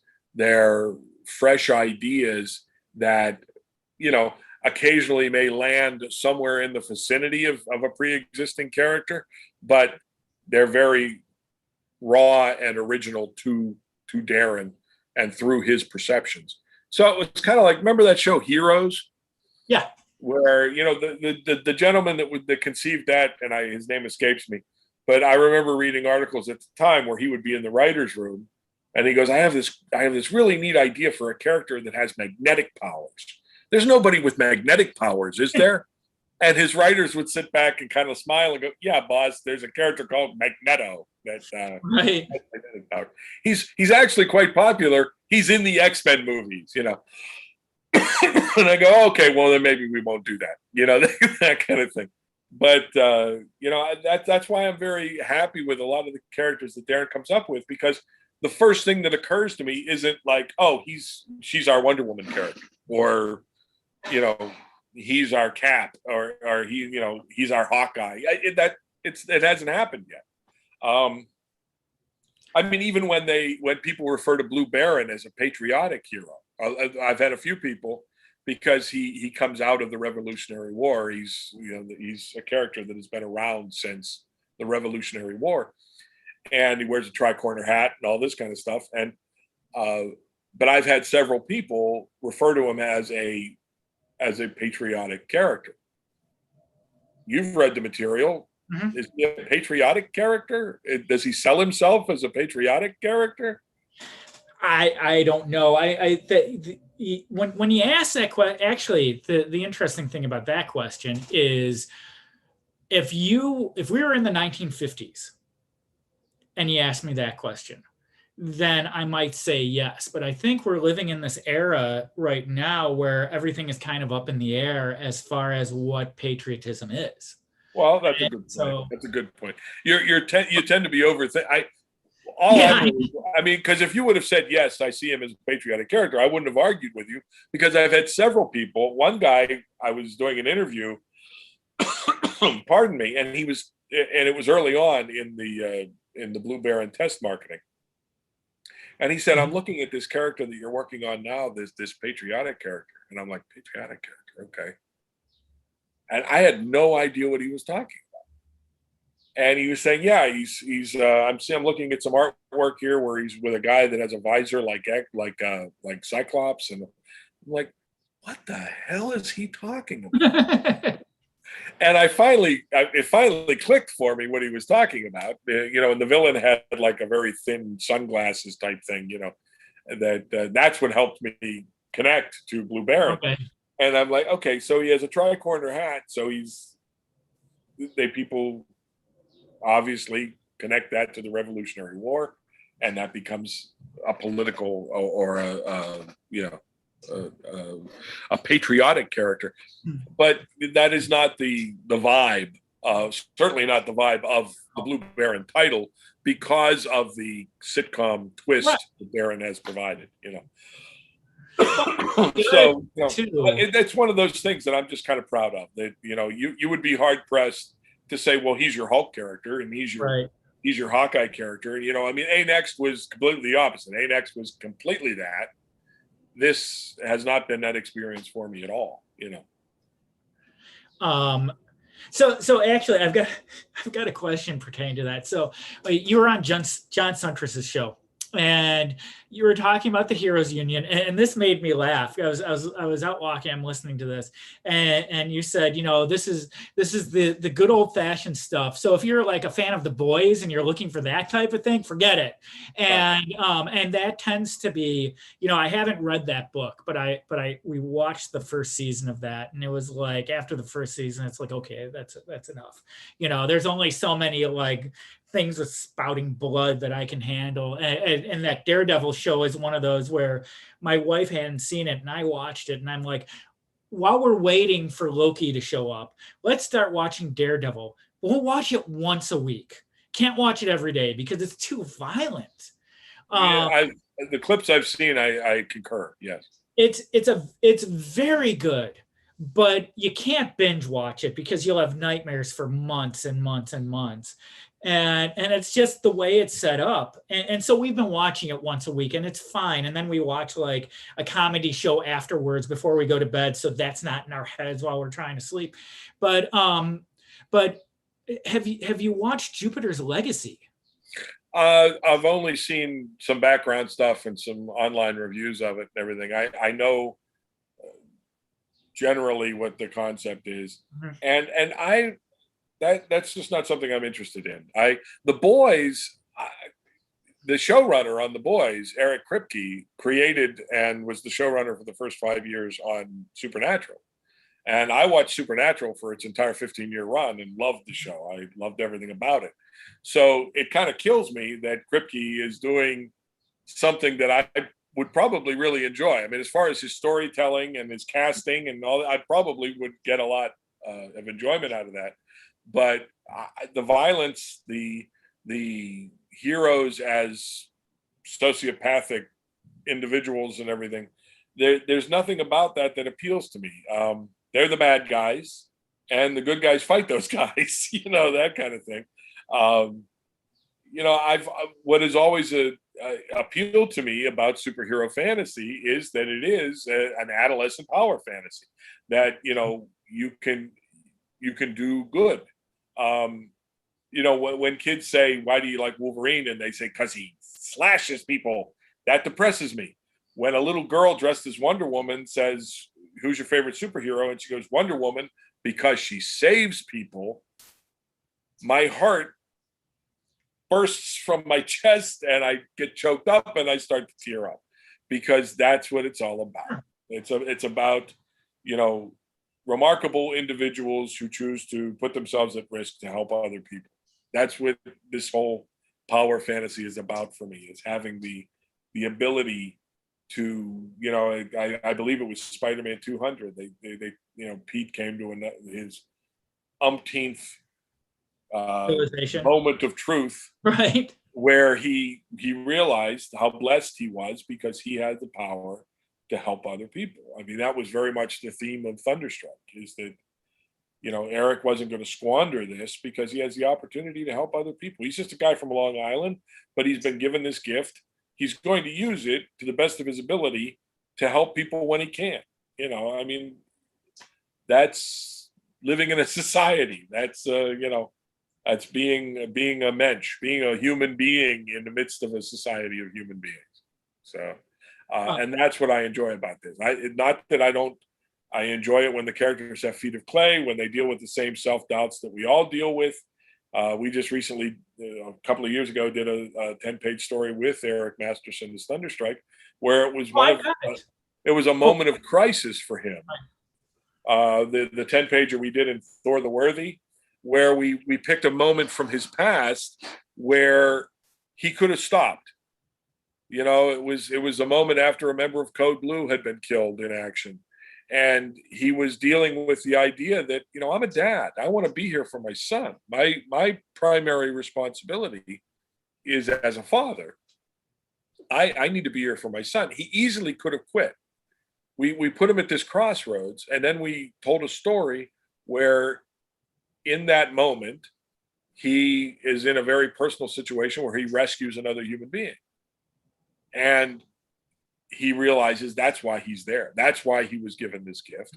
That's why he will continue to do what he can to help other people. Now, if you read the Thunderstrike series, you know that ultimately it ends with him sacrificing himself. And he, but we wanted to tell a story with the reader knowing where Eric's story ends, and then putting him at this crossroads where, he could have put the mace in a closet and just walked away from it. Why didn't he? And why would he not regret the choices he made leading right up to his sacrifice? And I don't believe Eric has any regrets at all. Eric did what he had to do to save his son and to save Jackie Lucas and to save, the other characters that were at threat at the end of that story. And, that's what heroes are. That, heroes, it's not about bravery. It's not about power set. It's about those people that just stick with it 10 minutes longer than the next guy, and do what needs to be done. So I like telling stories about those kinds of people. I would encourage you to take a look at Jupiter's Legacy. Okay. And the reason why I say that is it's not The Boys. And there is, and I generally I wouldn't make recommendations, especially when we're doing a live interview. But we started watching it, and it was one of those things where I was just like, oh man, it's going to be another one of those things, the anti-hero, all of this stuff. And we watched it, and there's, certainly something that happens, but then there's a character that's like, no, we have a code and we live up to that. And there's this pushback to where it's like, we don't kill people, we don't do this, we don't do that. And there's this pushback against this generation that wants to go over the edge against the other generation that's basically stopping it.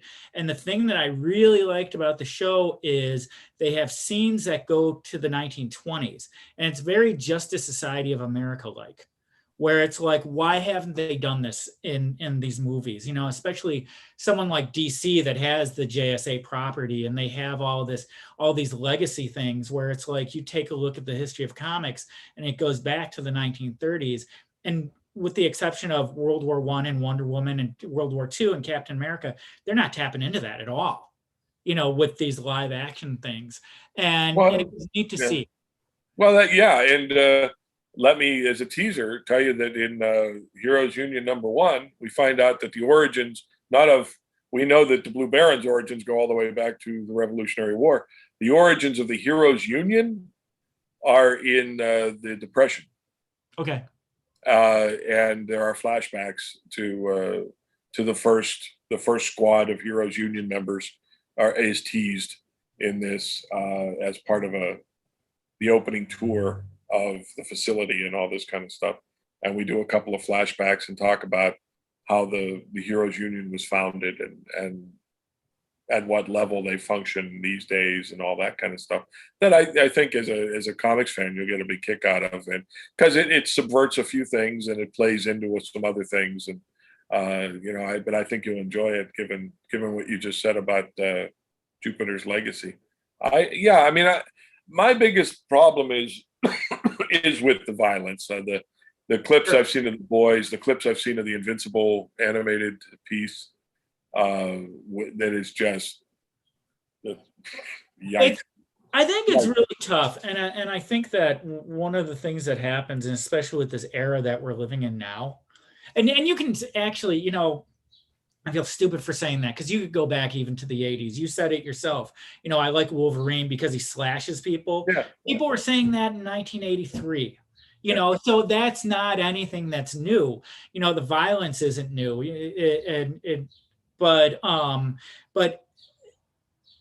if there's violence with a purpose done in a Hitchcockian kind of a way so you don't see it, then it's fine. It's when you show somebody, you know, if it's a movie or a TV show where you're showing somebody's face getting hit repeatedly over and over and over and over again, it's just like, and there's no purpose to it other than violence for violence sake. Yeah. And that's the problem with the Daredevil show that I have.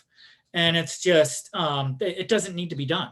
It's being done. And you also need to see the consequences of that kind of violence too. If we're not seeing the consequences of it, then it becomes, just terribly, it's just provocative for its own sake. And I don't have any. There's nothing about that is why I got into comics. That is why I've ever enjoyed these characters. I resent the idea that Superman, he sees himself as a god among men and sees himself as separate, because the whole concept is built around the idea that he was raised by the Kents, and is sees himself. He's far more likely to see himself as a young guy from Kansas. I think he does. I think one of the reasons he does what he does is because of survivor's guilt.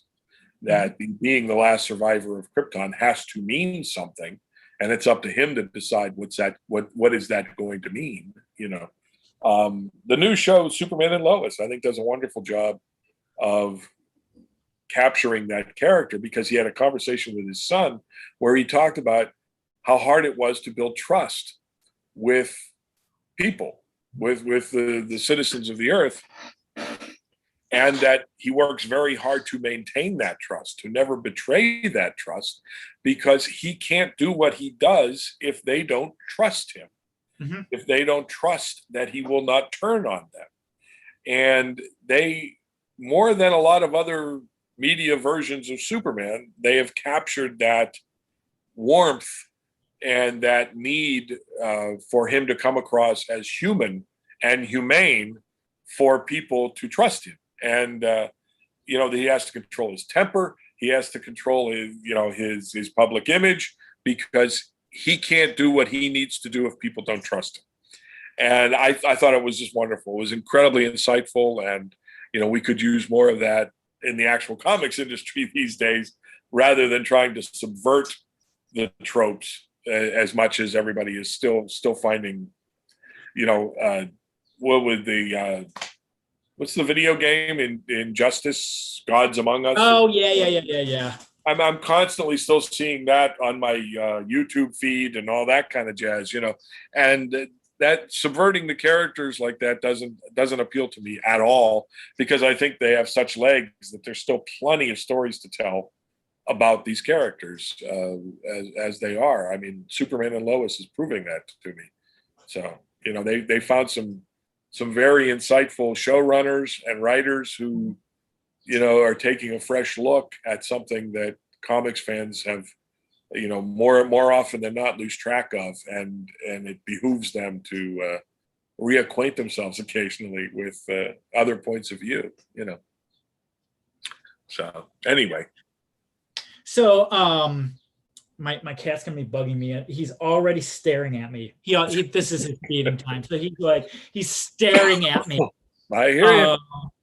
But so I'm going to ask you one more question. Okay. And again, all of these questions kind of went out the deep end because we started talking about other stuff, but it was really great conversation. So I asked you what project made you the most nervous? Which one did you like the most? Which one did you enjoy the most? Which one were you jazzed for? That's almost impossible to answer, unfortunately, Scott, because I've been so fortunate I've rarely worked on a property or a project that I didn't want to be there. I've been very lucky to have that be the case. There are projects that are close. Thunderstrike is close to my heart because it was created from the ground up with Falco.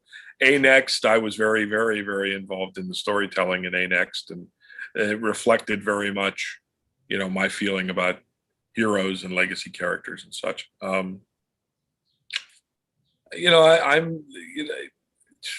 run on Thor, my Spider-Girl stuff. I'm very proud of that. I'm an incredibly lucky guy. There really is very little I would point to and go, ooh, there certainly were jobs I would love to do again, given the presumption that I'm more skilled now than I was then, that kind of thing. But I don't walk around, hiding my head or referring to anything I've worked on as shit, because it was my best effort at the time. And I know it was my best effort at the time, Okay, so let me ask it like this then. Okay. When you got the call to do the first book you were ever going to do, the first comic story, what was your feeling then? Was it excitement? Was it happiness? Of course. Yeah. I was jazzed because it was the first step into a larger world, hopefully a larger world of working in comics professionally. Now, bear in mind, I was working at an animation studio at the time, doing commercial animation, regional and local spots for commercials. And we worked on Running Down a Dream, the music video of Running Down a Dream, and some of the Creepshow stuff. We worked on animation sequences for Creepshow and such. So when I got the call, it was for Phil and Kazars, and the initial call. And I always loved the Kazar character. I wasn't a huge. I was reading the Bruce Jones series with Brent Anderson, but I wasn't a huge fan of it, only because I was a huge fan of the original Kazar stories. I was a big fan of the stories that they were subverting. Basically, they were kind of doing this subversive version of Kazar, where he was an overgrown kid who really would rather live in civilization and everything. And I was a huge fan of the Stan Lee, John Buscema Kazar, who was, proudly Kazar. and understood what civilization was and wanted no parts of it, because only man kills for pleasure and calls it sport. You know, I've known your civilization and I spit on it. I love that character. And so as thrilled as I was to be, you know, working on Kazar, I also was working on a version of Kazar that I didn't really understand. And I would constantly annoy the editor, Louise Jones, with, can we do an issue where we bridge the gap between the Kazar that I knew and loved and this guy? Can we, you know, and she goes, well, what are you talking about? I said, yeah, I mean, I'm picturing something where all of his bravado leads to naught, you know, like a village that he is friendly with, where his best friends live and all this kind of stuff, is like burned to the ground and ravaged as one man tries to stop it, and he can't stop it. And he's broken. It shatters him. And he becomes he reverts to this, you know, younger personality of, maybe I just want to go home. Maybe I just want to go back to civilization, you know, that kind of thing. And she said, Ron, nobody cares. They were doing this new Kazar series direct to the shops. It was one of the first direct only books, and it was selling well. And you know, the writer Bruce Jones's work was being praised in the fan press, and everybody was enjoying the take. I was enjoying the take. I enjoyed the writing. So there was no interest in any way suggesting that the original version had any fans at all. You know, I remember we did one sequence where he thought Shanna was dead, and he attacked this creature and was, you know, and just killed it. I mean, he just went at it and killed it. And in the course of it, I liner noted what Kazar used to say in situations like that. Stronger than the mastodon, stronger than the giant boar, mighty is Kazar, lord of the jungle. And I timed it out for the fight, and, you know, all this kind of thing. And it was completely ignored because there was absolutely no interest in the office of recognizing the old Kazar, you know. And I wasn't asking for much, just a little recognition, just a tiny little recognition of that character that I loved so much. So you know, there's always like some give and take a little bit, you know. Mm-hmm. I mean, no situation is super fantastic ideal, you know. You're always dealing with something you didn't know you were going to be dealing with. When I got hired to do the first 6 issues of Spider-Man, I didn't know the black costume was going to be part of it. I was sent a sketch and thought it was the new villain, and they said, no, this is new suit. And I've been a Spider-Man fan since I was 5, and I finally am getting a chance to work on the Amazing Spider-Man title, and he's not wearing the red and blues. What the heck happened? You know, that kind of thing. So, I mean, I certainly wasn't going to turn it down, but right. There's always something, you know, there's always something. So, yes, I mean, in almost every example of that, I've been more thrilled and more flattered and more overjoyed to take the next step than anything else. I mean, you know, I quite often I've said I do talks at schools occasionally, and I'll tell the kids that, you know, your dad may think he's the luckiest guy on the planet if you asked him. But you go home and you tell him, no, Dad, I met the luckiest guy on the planet today, and you know, he's working in comics right now, you know, and he was doing at 25 what he wanted to do at 6. So he's the luckiest guy in the world. And I feel to a large degree I am. I mean, there is absolutely no reason that when they're finally throwing dirt on me, I shouldn't have a smile on my face. I mean, you know, whatever goals I set for myself, I've matched them, and you know, I've done the best I can with what I've been given, and so I am generally a person with no regrets, and that's not all that easy to say. one last question because it just occurred to me, and it was actually one of the first things you had mentioned in an interview that you were there in the room when John Romita like called you over and asked you what you thought of this or that. You worked on Thor. Jack Kirby was still alive when you were working on Thor. You know, I heard the story about your introduction to Steve Ditko, which was a couple minutes from what I recollect. And you obviously talked to John Romita. When you started working on these characters, whether it be Spider-Man and John Romita or Thor and that world and Jack Kirby, did you ever ask them for advice on the characters? No, I didn't. I did what is, people have come to know. I tend to go back to the original and study the original work. But as far as actually seeking out the original craftspeople and asking them questions, no, I never did that. I was in a room one time with Jack Kirby. I was standing about as close to him as I am from this wall behind me.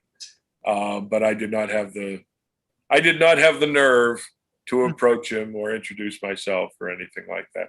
I mean, as I've said about even the situation with Ditko, is that Archie Goodwin introduced me to Ditko, and he's one of the sweetest men you're ever going to meet, one of the greatest professionals that ever walked this industry.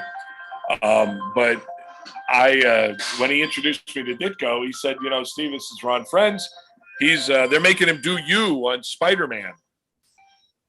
And of course, my response was I stumbled out something like, well, they're not making me, because Steve just looked at me and shook my hand and said, shame on them, that kind of thing. So that, God love Archie. I mean, I have nothing against Archie Goodwin, but, he was making a joke that very much colored and ended the conversation right there. And but I never had the balls to approach Jack and try to engage him in conversation or anything. No. I only met John Buscema once briefly, and Tom DeFalco insists in the course of the conversation that he somehow acknowledged he was aware of my work. I don't remember that at all. I don't remember that at all as part of the interaction at all. Now Sal, he and I have become friends. I mean, I consider Sal a friend. I think he considers me a friend when he's not busy busting my chops. But no, a lot of the, John Romita, yeah, I've had indications that John Romita is aware of my work and has always treated me like a fellow professional, which that's never not going to fry my circuits, man. I mean, when these guys treat you like an equal, when you feel like you're in the room with them and they're asking you your opinion, I got nothing. I got nothing. Okay, so let's end it there. I still have like pages of questions, but the cat's staring at me like he's gonna. Yes, you have responsibilities there, Dad. Jeez. Yeah, well, I have his treats here just in case, because this is way too much that anyone needs to know, but he decided when we got him that he was just gonna go anywhere he wanted to go, bathroom wise. And so I started giving him a treat when he was using the litter box. And now every time he looks at the litter box, he comes running over like, but it works. I mean, it stopped it. So as long as it works, that's right. You have to reap what you sown, but at least it worked. There you go. Yes. All right, sir. So Heroes Union comes out when? August 4th. It'll be in shops. I believe we are now past the final cutoff for pre-order. But if you're able to call your shop and let them know you're interested, maybe they can still do an add-on or something like that. I don't know, but it will be on sale. It'll be on the racks August 4th. I'm going to be doing some local shows here in Pittsburgh to help promote it. But yeah, I mean, please, it's 3 times the material you would get in a regular book for the same price, for $4.99. So what do you got to lose? Blow $5. If you love it, let us know. If you hate it, keep it a secret from everybody. and I'm sure the paper is recyclable. But yeah, we're eager to hear what people want to see. We're very glad that it's finally getting out in front of the public, and we can get that kind of feedback, and we can feed on that. And if there's something we need to change, we'll change it. But we want to work. We want to entertain people. So let us know how we're doing. Are you participating in that Ditko Day thing, or the? I am not. I have been invited by one or two people if I am interested, but I hold Mr. Ditko in far too high esteem to presume to involve myself in something like that. I just do. And then, so where else can people find you? On the web, on Facebook. I'm on. I got a Facebook page for Ron Frenz. Mostly, we just talk about the business. Catskillcomics.com is where you can find me for commissions. We are currently backlogged, but there is a waiting list if you're interested in jumping on. And that's it. I'm not really all that web savvy, although I've been doing my share of podcasts. Apparently you've watched a few of them. And I thank you for that. But so I'm out there on the web. If you do a search for Ron Frenz podcasts, you probably get a good handful these days. But yeah, mostly I've been it's Facebook and catskillcomics.com. So, for myself, I had to watch those interviews because the last thing you want is to throw out a question that Dan Gavazdan had just thrown out. It's just like, forget that. There's nothing we can do about that. Most of you guys are truly comics fans, so it's very easy to have a very different and unique conversation with each one of you, because nobody really seems to be all that set on a certain type of question or anything. We just start talking, and for the most part, every conversation has been very unique and different. So I very much appreciate that, having done as many of these as I've done. Believe me. Well, hopefully you'll do a few more before August 4th. That is the plan. I'm actually doing one tomorrow for an Italian publisher that's going to start publishing Blue Baron, and I have one more on the 30th. That I think was set up by Binge Books Publicity, and I'm gonna, I'll keep showing up if they need me to. Like I said, I want to do my share to make sure as many people see this and can give us feedback as possible. So, yeah. That sounds great. And so for everybody else, we are signing off here. All of Ron's information will be found in the link below, and as will be the information to find the first issue of Visitations for free. And thank you very much for watching. Thanks a lot, Ron. I really appreciate it. Take care of yourself, Scott.